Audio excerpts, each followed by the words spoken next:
Convido os irmãos e as irmãs a abrirem a palavra de Deus em Romanos capítulo 3, versículos 21 a 26. De pé, leiamos a Bíblia.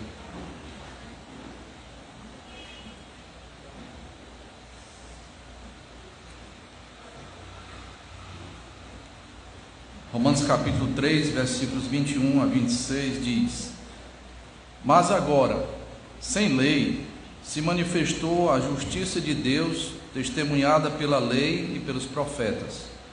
Justiça de Deus mediante a fé em Jesus Cristo, para todos e sobre todos os que creem, porque não há distinção, pois todos pecaram e carecem da glória de Deus, sendo justificados gratuitamente por sua graça, mediante a redenção que há em Cristo Jesus, a quem Deus propôs no seu sangue como propiciação, mediante a fé, para manifestar a sua justiça, por ter Deus, na sua tolerância, deixado impunes os pecados anteriormente cometidos, tendo em vista a manifestação da sua justiça no tempo presente, para Ele mesmo ser justo e o justificador daquele que tem fé em Jesus.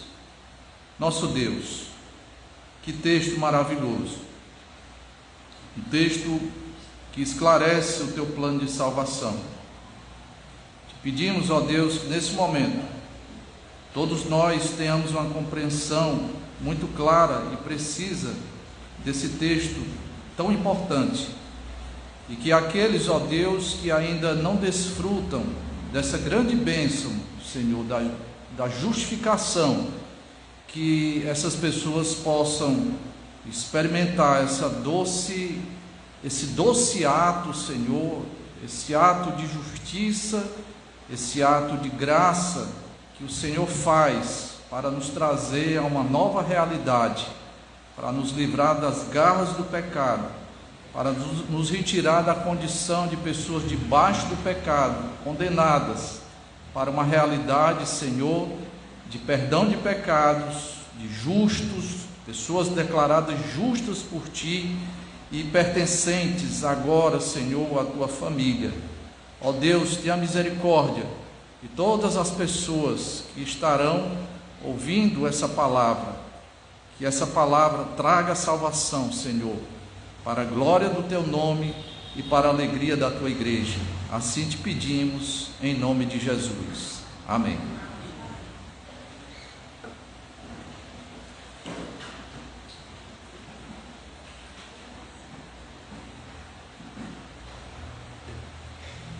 Meus queridos, é sempre com muita alegria que revisitamos esse texto. Eu já preguei esse texto em outras ocasiões e eu sempre fico muito entusiasmado pelos ensinamentos que esse parágrafo das Sagradas Escrituras nos traz. Essa é sem dúvida nenhuma uma das passagens mais importantes das Sagradas Escrituras. Eu não quero dizer com isso que as outras passagens não sejam palavra de Deus. Toda a Bíblia, os 66 livros da Bíblia são a bendita palavra de Deus. Mas há passagens que são mais importantes devido à clareza ao nos ensinar sobre o que a Bíblia, o que Deus quer nos dizer sobre o significado do Evangelho. Existe uma passagem muito conhecida do povo evangélico, que é João 3,16. Ali, Martinho Lutero chamava um pequeno evangelho, né? Ali nós temos rapidamente, de uma forma muito concisa, o que é o evangelho. Porque Deus amou o mundo de tal maneira que deu seu Filho unigênito para que todo aquele que nele crê não pereça, mas tenha a vida eterna. É uma apresentação da boa notícia de salvação. Mas nesse parágrafo que nós acabamos de ler, irmãos, nós temos uma apresentação mais detalhada e mais precisa do que significa o Evangelho. Uma passagem muito importante. E eu sou grato a Deus por ter a oportunidade de pregar novamente essa passagem para os irmãos desta igreja e para outras pessoas que porventura estejam nos escutando. Essa passagem é importante também, porque ela nos ajuda a identificar uma igreja que seja genuinamente evangélica, uma igreja que tenha de fato apreço pela verdade de Deus e que ensine a verdade de Deus. Deixa eu explicar melhor. Quando eu vim do catolicismo romano, lá em meados de 1989, e pela primeira vez conheci uma igreja evangélica e passei alguns meses nessa igreja evangélica, uma igreja batista, pentecostal, uma das minhas grandes preocupações era saber se de fato eu estava agora filiado a uma igreja que agradasse a Deus, ou se simplesmente eu estava trocando 6 por meia dúzia. E aí eu fiquei me perguntando como identificar uma igreja verdadeira. Martinho Lutero disse que uma igreja se mantém de pé ou cai de acordo com o que ela pensa e o que ela ensina sobre a doutrina da justificação pela fé somente. Essa passagem, irmãos, vai nos ensinar justamente sobre essa gloriosa doutrina. Essa doutrina precisa ser entendida pelo povo evangélico.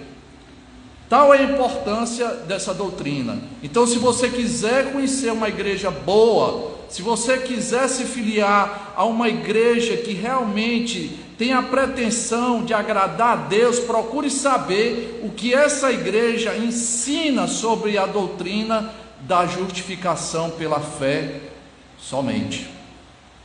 Essa passagem é importante porque aqui nós entendemos como Deus salva uma pessoa. Como Deus me salva? Como é que, sendo eu uma pessoa injusta, diante de um Deus justíssimo e santo, posso ser salvo? Essa pergunta vai ser respondida nesse texto, nesta noite. Irmãos, essa passagem é tão importante que eu fico ressentido, porque no mundo da música gospel, tantos cantores com tantas habilidades musicais não musicaram esses versículos que são tão importantes. Por que se canta tão pouco e sequer menciona a palavra justificação pela fé? Só que era para acontecer no mundo evangélico um grande concurso, e aqueles que fossem mais habilidosos, mais criativos para musicar cada um desses versículos, deveriam ganhar esse concurso e dar como legado para o mundo evangélico uma música boa de se ouvir, mas que simplesmente comunicasse as verdades por trás desses versículos. Alguém já disse que esse é o parágrafo mais importante jamais escrito. Talvez nós estamos aqui, e particularmente eu acho isso, diante da passagem mais importante das Sagradas Escrituras, porque aqui nós vamos entender o que é o Evangelho. Martinho Lutero, eu acho bom também, porque nós estamos ainda respirando os ares comemorativos da Reforma Protestante. Estamos no dia 3 de novembro e no último dia 31, o mundo evangélico comemorou 507 anos de Reforma Protestante. E o assunto tratado aqui, irmãos, a doutrina da justificação pela fé, tem tudo a ver com a Reforma Protestante. Nós podemos dizer que o estupim, o que deflagrou o movimento de reforma protestante foi justamente a redescoberta dessa doutrina por aquele monge angustiado chamado Martinho Lutero. Martinho Lutero foi alguém com um futuro muito promissor.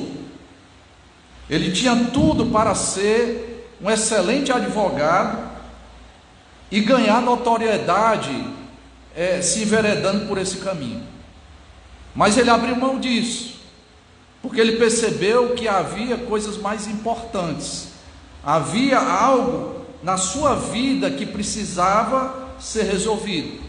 Aquele homem percebeu que estava debaixo do pecado. Então, numa tempestade, numa chuva cheio de raios amedrontadores, esse homem, percebendo a iminência da sua morte, ele se valeu naquele momento de uma santa. Ele disse: valei-me Santana, se eu escapar daqui, eu dedicarei a minha vida à vida monástica. E aí ele se tornou monge agostiniano. Ele abriu mão do conforto da sua casa, ele abriu mão da convivência com seus familiares, tudo isso porque ele percebeu que estava debaixo do pecado. Aquele homem não media esforços, ele não brincava de religião, ele dormia no chão frio, ele se penitenciava de uma forma muito compulsiva, e ele, durante horas a fio, ele procurava o sacerdote na tentativa de confessar todos os seus pecados. Conta-se até que certa ocasião, depois dele ter passado horas cansando o seu confessor, e quando ele saiu daquele ambiente do confessionário, ele lembrou-se de mais um pecado e decidiu voltar. Tal era a sua angústia, tal era a sua consciência de que era alguém que estava debaixo do pecado. Visitou certa ocasião Roma, e lá ele ficou escandalizado com a prática religiosa dos seus dias. 12 apóstolos havia, e supostamente 18 túmulos de apóstolos lá em Roma. Pelas ruas de Roma se vendia toda sorte de coisas referentes à fé cristã que você possa imaginar. Se vendia as lascas da cruz de Cristo, se vendia o leite materno de Maria, se vendia de tudo, o perdão de pecados. Essa era a situação da igreja, porque ninguém entendia que para que o homem se livre da condição de estar debaixo do pecado, ele precisava da obra de Cristo para ser justificado.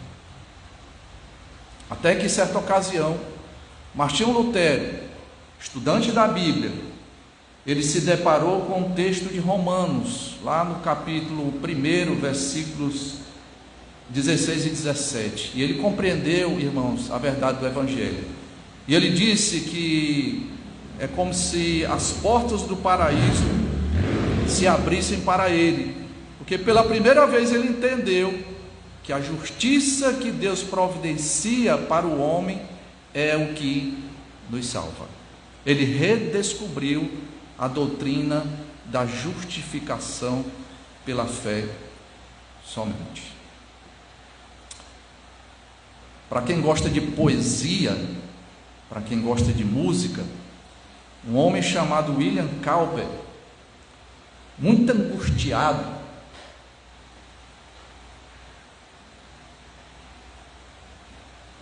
andando para lá e para cá, no seu quarto, com uma convicção de pecado muito grande, quase desesperado, ele sentou-se na sua cadeira e abriu justamente nesse parágrafo, mais especificamente no versículo 25 do texto que nós acabamos de ler. E, meus irmãos, a mudança que aquele homem obteve foi de imediato, porque pela primeira vez, iluminado pelo Espírito Santo de Deus, ele compreendeu o que significa o Evangelho. Ele compreendeu como Deus salva o ser humano. Dizem os seus biógrafos que ele sempre vivia muito atormentado, possivelmente porque ele sofreu, ainda criança, foi molestado no seu colégio, no regime de internato, mas esse homem finalmente conseguiu resolver os seus dramas interiores e entendeu que estava debaixo do pecado e somente a obra de Cristo poderia tirá-lo daquela condição. Diz o texto que assim que ele compreendeu essa verdade, ele simplesmente olhou pela janela, completamente tranquilo, entusiasmado e maravilhado pela obra de Cristo que justifica o pecador. Você percebe a importância desse texto? Vamos tentar entendê-lo aqui. Vamos lá. Lembre-se, nós vamos tratar hoje, irmãos, principalmente da doutrina da justificação pela fé. Mas nós veremos que tem aqui uma constelação de doutrinas, né? Nós veremos a doutrina da redenção, veremos a doutrina da propiciação, e tudo isso está relacionado com a doutrina da justificação pela fé. Dito isso, vamos elucidar a passagem. O apóstolo Paulo, ele começa o versículo 21 dizendo o seguinte: mas agora. Nós precisamos sempre ficar atentos, nós estudantes da Bíblia, que as conjunções adversativas são muito importantes, porque o mais aqui vai contrastar aquilo que o apóstolo Paulo até esse momento estava falando, e nós precisamos recordar aqui, irmãos, o que é que o apóstolo Paulo estava fazendo, desde o versículo 18 do capítulo 1, ele tentou, irmãos, demonstrar que todos os seres humanos, sejam judeus, sejam gregos, ou seja, todas as classes de pessoas estavam debaixo da realidade triste do pecado. Ele disse lá no versículo 18 que a ira de Deus se revela do céu contra toda impiedade e perversão dos homens. E a ordem dessas palavras são muito importantes. Ele fala primeiramente de impiedade. O que é impiedade? É a falta de respeito em relação às coisas de Deus. E devido à impiedade, porque os homens rejeitam a Deus, a consequência disso, irmãos, é a perversão, é o pecado generalizado. Algumas pessoas inocentemente, romanticamente, melhor dizendo, acham que vão resolver os problemas da sociedade brasileira, acham que vão resolver os problemas do mundo apenas com reformas educacionais. Dizem, nós precisamos de mais educação, nós precisamos também de mais segurança. Esses são os assuntos, irmãos, que permearam inclusive as eleições recentemente.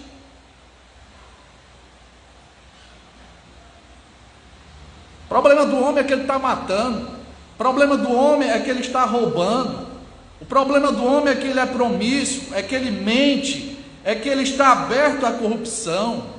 Mas o problema maior não é a perversão dos homens, o problema maior é a impiedade dos homens. Impiedade leva à perversão. Então o apóstolo Paulo, ele diz isso, olha, e a resposta de Deus em relação a essa triste realidade é que Deus se ira. Às vezes, irmãos, essa afirmação assusta inclusive o povo evangélico, mas nós devemos entender que essa ira de Deus não é um sinal de capricho divino, não é um descontrole emocional da parte de Deus. A ira de Deus não se assemelha, irmãos, à ira humana que está sujeita a esse tipo de coisa. A ira de Deus é a maneira da Bíblia descrever o desgosto que Deus tem em relação a tanto pecado nesse mundo. Quando a Bíblia fala de ira de Deus, é a manifestação da justiça do Senhor Deus. Essa ira de Deus já está presente, e ela vai se manifestar de uma forma mais intensa ainda, por ocasião de um evento reservado para o futuro, que nós chamamos de evento escatológico, quando o Senhor Deus há de julgar todas as pessoas que palmilharam esse planeta Terra. Todos, sem exceção, comparecerão perante o julgamento de Deus. E o apóstolo Paulo, ele vai desenvolvendo esse arrazoado, dizendo que veja a situação dos pagãos. Ele alista 21 pecados lá no finalzinho do capítulo 1. E ele também vai denunciar, irmãos, a falácia, a hipocrisia dos moralistas, aqueles que com o dedo em riste com muita facilidade denunciam o pecado de outras pessoas, mas acabam denunciando o pecado que essas pessoas mesmas cometem. Aí finalmente o apóstolo Paulo vai demonstrar que até o judeu que se orgulhava de serem os guardiões da lei, os judeus que tinham no seu próprio corpo, especialmente o judeu masculino, que levava o sinal do sacramento da antiga aliança, a circuncisão, eles se orgulhavam e achavam que isso era suficiente para garantir a salvação deles. Aí o apóstolo Paulo finalmente, irmãos, ele vai concluir o seu argumento dizendo que todos estão debaixo do pecado. Versículo 9: tanto os judeus como gregos estão debaixo do pecado. E ele diz mais, versículo 19: ora, sabemos que tudo o que a lei diz aos que vivem na lei, o diz para que se cale toda a boca. O apóstolo Paulo queria que todo mundo ficasse silente, queria que todo mundo se conscientizasse da sua triste condição. E ele diz mais no versículo 19: e todo mundo seja culpável perante Deus.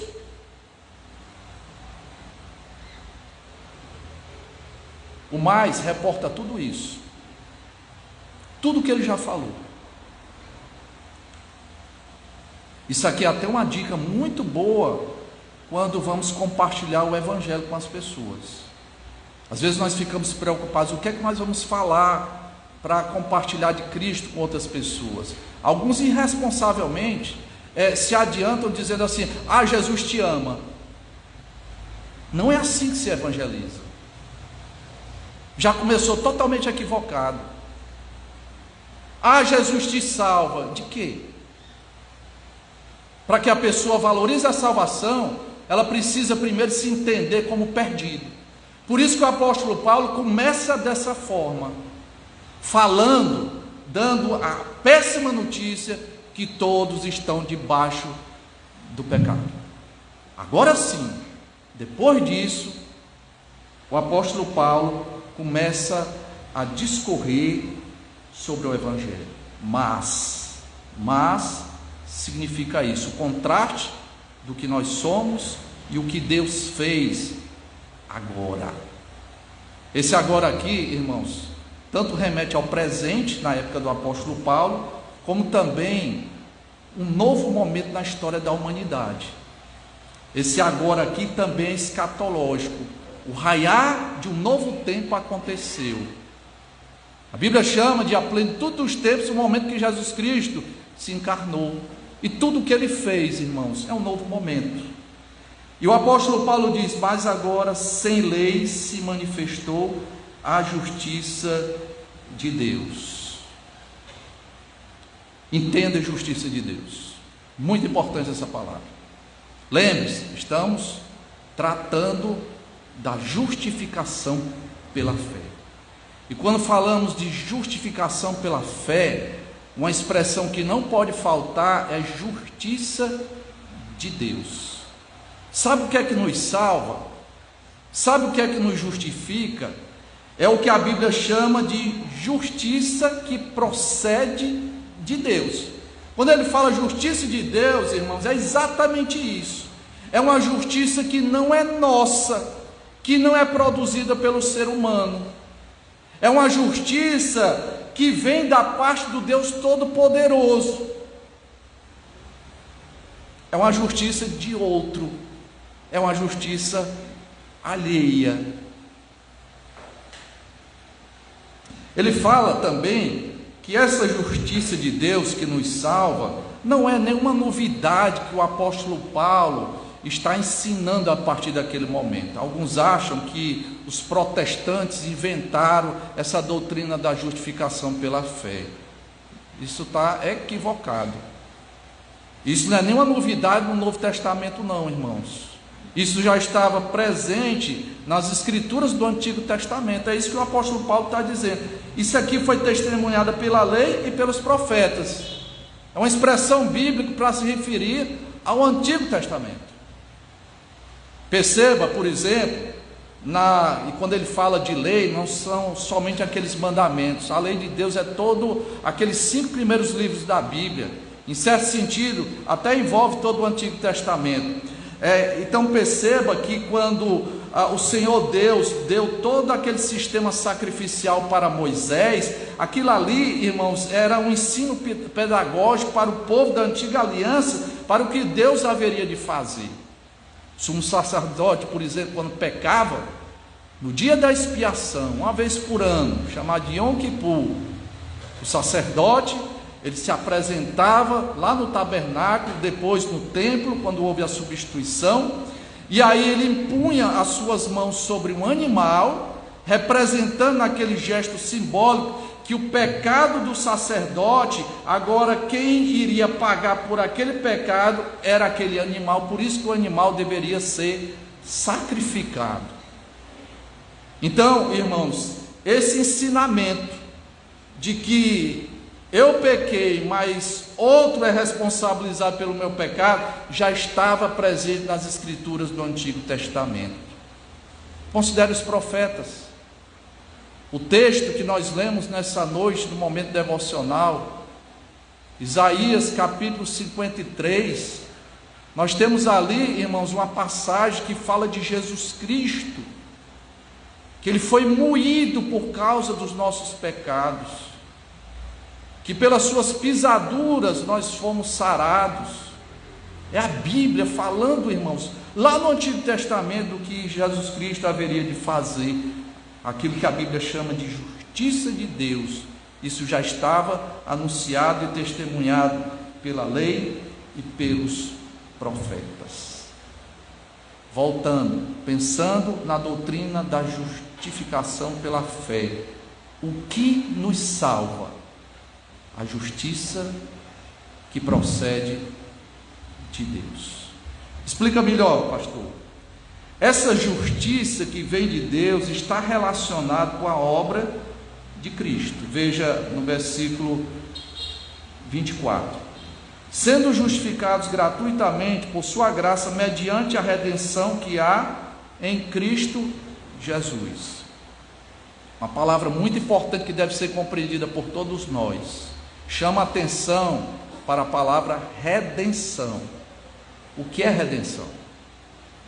É interessante que quando a gente começa a pesquisar a origem das palavras, essa palavra redenção era primeiramente aplicada para o soldado, quando ele soltava a sua armadura. Depois, essa palavra foi empregada para tirar a carga do animal, para soltar a carga do animal. E posteriormente, irmãos, essa palavra estava relacionada com libertação. Libertação. Eu sei que quando a gente fala de redenção, nós que somos do Ceará, nós já imaginamos aqui um município próximo aqui de Fortaleza, município de Redenção, porque lá foi a primeira parte do estado do Ceará, que houve a libertação dos escravos. Aí a gente associa, né? Tinha até um outro nome, depois mudou o nome para Redenção. O Ceará é chamado Terra da Luz, não é por causa da sua grande insolação, não, porque nós temos muito sol aqui, não. Terra da Luz porque nós nos orgulhamos do Chico da Matilda, né? Lembra do Chico da Matilda? O dragão do mar, aquele negro que também se recusou de transportar escravos, né, que seriam vendidos, e houve muito choro naquele momento, e havia um forte movimento que pretendia libertar os escravos naquela ocasião. Então a gente acha que redenção é só libertação. É também, mas é mais do que libertação.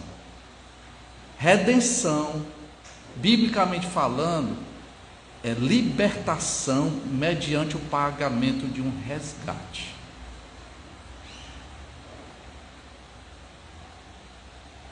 De novo, redenção é libertação mediante o pagamento de um resgate. Foi isso que Cristo fez, porque ele associa redenção que há em Cristo Jesus. Outra palavra muito importante para entendermos o que a Bíblia quer dizer por justiça de Deus e como Deus nos salva. Versículo 25. A quem Deus propôs no seu sangue como propiciação. Outra palavra muito importante que nós devemos entender. Propiciação. O que é propiciação? Lembre-se daquela parábola que Jesus Cristo contou de dois homens que foram orar no templo, o publicano e o fariseu. O publicano, cheio de si, orava de si para si mesmo: muito obrigado, Senhor, porque eu não sou como os demais homens pecadores. Eu jejuo 2 vezes por semana, dou o dízimo de tudo quanto tenho, e eu não sou como esse publicano. Publicano, muito envergonhado, batendo no peito, ele sequer se atrevia a olhar para os céus, de tão envergonhado que estava. Ele disse simplesmente: Senhor, ser propício a mim, pecador. Jesus, no final da história, ele descortina os bastidores espirituais, dizendo que o que desceu justificado não foi o religioso, não foi o fariseu, e sim o publicano. Mas percebam as palavras que o publicano diz: ser propício. Tem a ver com propiciação. Sabe o que é propiciação, irmãos? É quando a ira de Deus é apaziguada. Isso é propiciação. Se não temos propiciação, a ira de Deus está sobre nós. Já pensou isso? Você veio para essa igreja, vai sair dessa igreja, você pode ter até simpatia pelas coisas do ambiente eclesiástico, gosta de participar das atividades da igreja, mas você já pensou que se você ainda estiver na condição de debaixo do pecado, a ira de Deus está sobre você, e o que você mais precisa é dessa propiciação. Deus precisa ser apaziguado. E como é que Deus é apaziguado? O texto, irmãos, fala do sangue a quem Deus propôs no seu sangue, no sangue de Jesus, como propiciação. Deus só pode ser apaziguado, irmãos, quando há derramamento de sangue, e não pode ser qualquer sangue. Tem que ser o sangue do Cordeiro de Deus que tira o pecado do mundo. Essa palavra não aparece aqui, mas para Deus ser propiciado, ele precisa acontecer a expiação. Sabe o que é a expiação? É a remoção da nossa culpa. E só quem pode fazer isso é Jesus Cristo. Redenção, propiciação. É assim que Deus nos salva, pelo sangue de Jesus Cristo.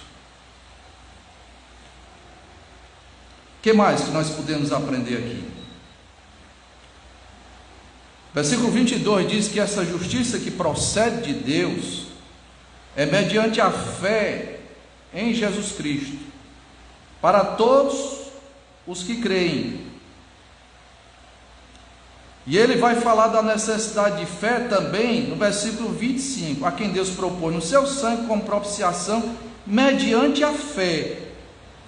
Então ele menciona fé, inclusive no final do versículo 26.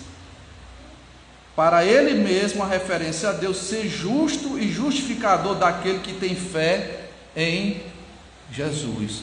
Como é que eu posso ter acesso a essa justiça que procede de Deus, que me salva, que me justifica?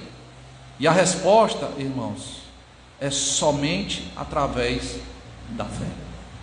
É o que os nossos pais reformadores queriam dizer por sola fide. Somente a fé. E não pode ser fé em qualquer coisa.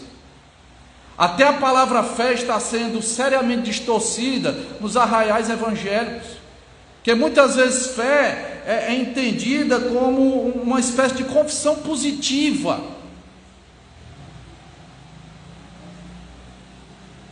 Como se a fé em si fosse algo meritória. Não é a fé que nos salva, irmãos. Lembre-se bem disso. É a justiça de Deus. Mas nós precisamos acessar essa justiça de Deus através de um ato de fé. E fé envolve 3 coisas. Primeiro, entendimento. Por isso que existe explicação do texto sagrado. Por isso que nós temos necessidade de pregadores da palavra de Deus. Porque nós precisamos entender o que significa o Evangelho. Em segundo lugar, quando essa informação é dada com clareza, aí nós confirmamos essas verdades. E em terceiro lugar vem a confiança. Fé envolve confiança, não em si mesmo, mas confiança em Jesus. O mais importante é o objeto da nossa fé, Jesus. E quem é o Jesus revelado aqui, irmãos? É aquele que propiciou os nossos pecados derramando o seu sangue, aquele que promoveu a redenção. É esse o Jesus das Sagradas Escrituras. A Bíblia fala muito da identidade de Jesus. Ele é Deus eterno que se fez carne. Jesus é também apresentado como o único mediador entre Deus e os homens. É esse o Jesus que nós devemos crer, irmãos. E por assim dizer, tem muita gente que ainda está contemplando, está olhando não para Jesus com fé, mas está olhando para o seu reflexo diante do espelho. Ainda está confiando de uma forma muito perigosa em si mesmo.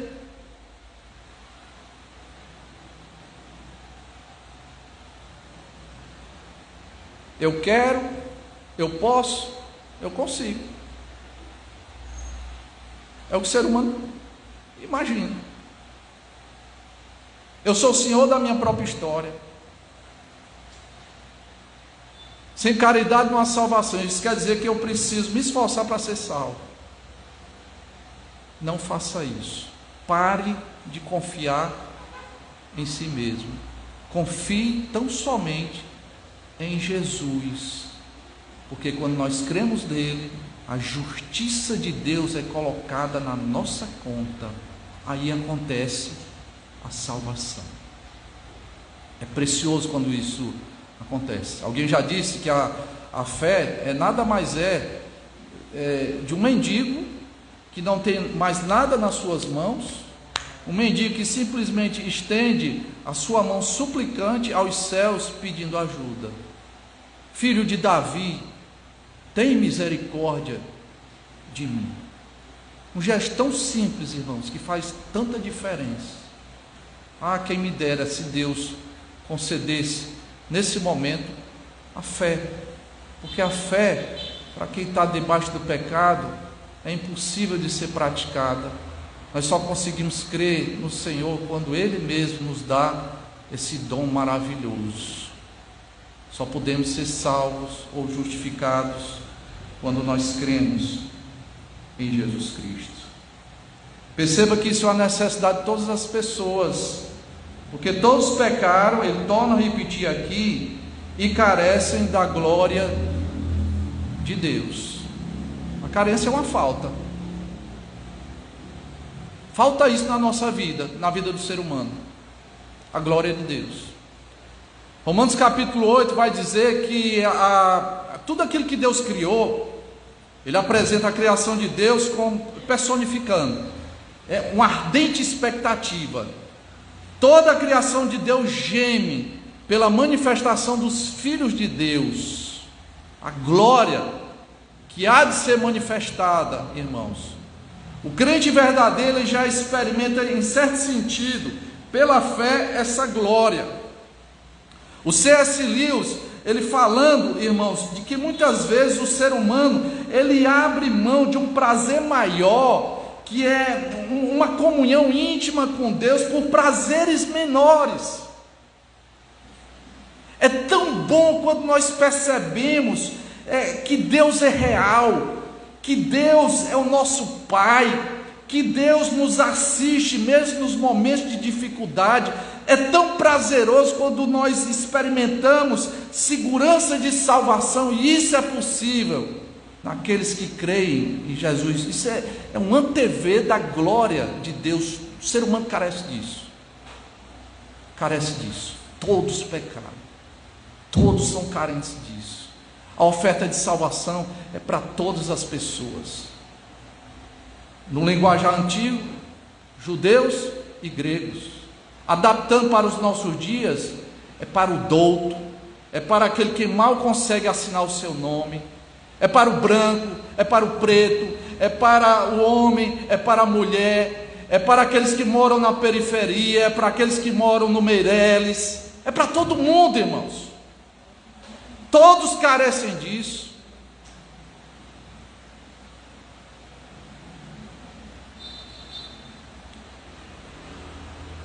Versículo 24 diz que sendo justificados gratuitamente por sua graça.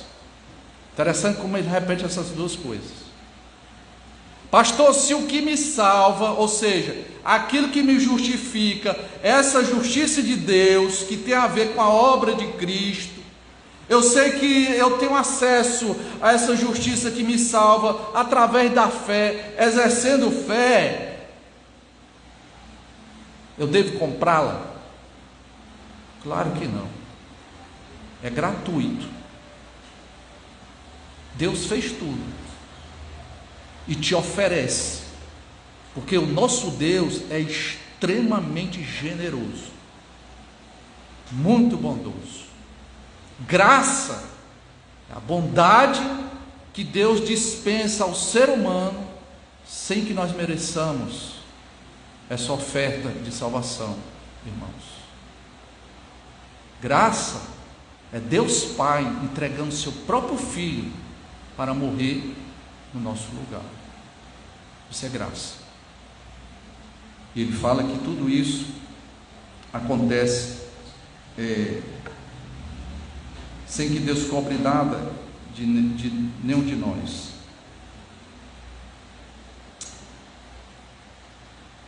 Diante desses ensinamentos, irmãos, maravilhosos, qual deve ser a nossa reação? Primeiro, entendermos a importância dessa passagem. Aqui, como já foi dito, nós temos uma exposição do que significa o Evangelho. E o apóstolo Paulo, na sua metodologia de evangelização, nos conscientizou que estamos numa situação difícil, miserável e precária. O que nós mais precisamos, irmãos, é de uma justiça que nós não conseguimos produzir, mas o próprio Deus se encarregou de providenciar essa justiça, a justiça que procede de Deus. Isso é que nos salva. Então, uma pergunta muito importante: diante dessa compreensão da maneira de salvar, da maneira de Deus salvar a humanidade, como você vai reagir? Sobre isso ouvirei outra vez. Meu compromisso com Deus eu vou deixar um pouco mais adiante. Ou você vai perceber a urgência e vai responder com fé. Creia no Senhor Jesus Cristo, enquanto há esperança. Quem não crê, a ira de Deus paira sobre a sua cabeça. Martinho Lutero se perguntava: como é que alguém que é injusto pode se apresentar diante de um Deus que é justo? A resposta: a cruz. A cruz de Cristo. Aí o Senhor nos justifica. Agora nós estamos preparados para entender o que é justificação. Essa é uma expressão forense, é uma expressão usada pelos tribunais. Ela significa literalmente declarado justo. Nós não somos justos. Na justificação nós não nos tornamos justos.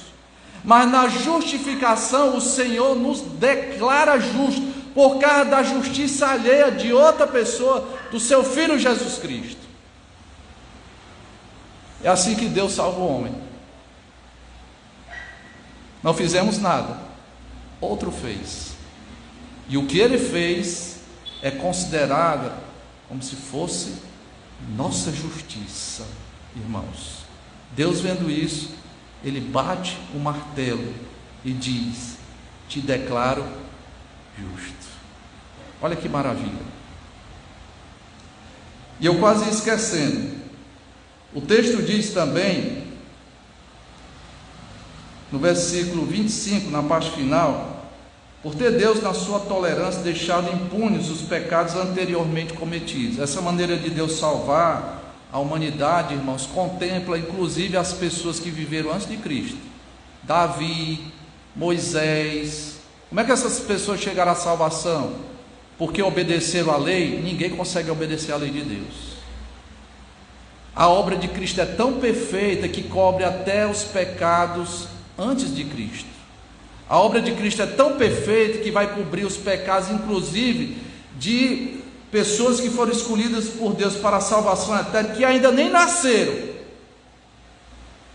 E veja que coisa surpreendente, tendo em vista a manifestação da sua justiça no tempo presente, para Ele mesmo, Deus, ser justo e o justificador daquele que tem fé em Jesus. Quando o Senhor Deus justifica ou declara um injusto justo, Ele não está comprometendo a sua justiça. Deixa eu explicar melhor. Se Deus salvasse o ser humano de qualquer maneira, irmão, sem a cruz, isso seria uma injustiça da parte de Deus. Imagine você lá no céu. Fico muito aliviado de desfrutar dessa salvação. É bom estar na presença de Deus, mas cá entre nós, que Deus não ouça, isso não é possível. Mas Deus cometeu uma injustiça. Deus parece muito com aquele Deus que é apresentado no senso comum dos brasileiros. Deus é brasileiro, Ele vai dar um jeitinho, Ele vai varrer o meu pecado para debaixo do tapete. Deus não faz isso. Não faz isso. Deus não salva de qualquer maneira. Deus, quando demonstra o seu amor, a sua graça, a sua salvação, Ele nunca deixa de lado a sua justiça. Por isso que o texto, irmão, diz isso: para Ele mesmo ser justo e o justificador. Foi por isso que Jesus Cristo teve que morrer lá na cruz do Calvário. Tinha uma dívida, essa dívida precisava ser paga, e quem pagou, irmãos, foi Jesus. O que fazer diante disso? Simplesmente nos maravilharmos. Simplesmente, irmãos, ficarmos como aquele homem que estava no seu quarto caminhando inquieto, sem paz, angustiado, quase desesperado, o Cowper. E quando ele percebeu essas verdades, ele ficou simplesmente encantado. Ou como Martinho Lutero, quando ele compreendeu também justiça de Deus que nos salva, as portas do paraíso, eu senti como se as portas do paraíso abrissem para mim.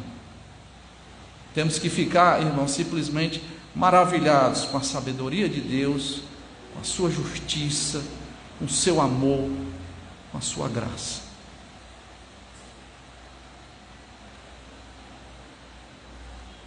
E torno a insistir: creia, porque é crendo que se recebe a justiça que nos salva, a justiça que é a base da nossa justificação. Que Deus tenha misericórdia de nós. Vamos orar.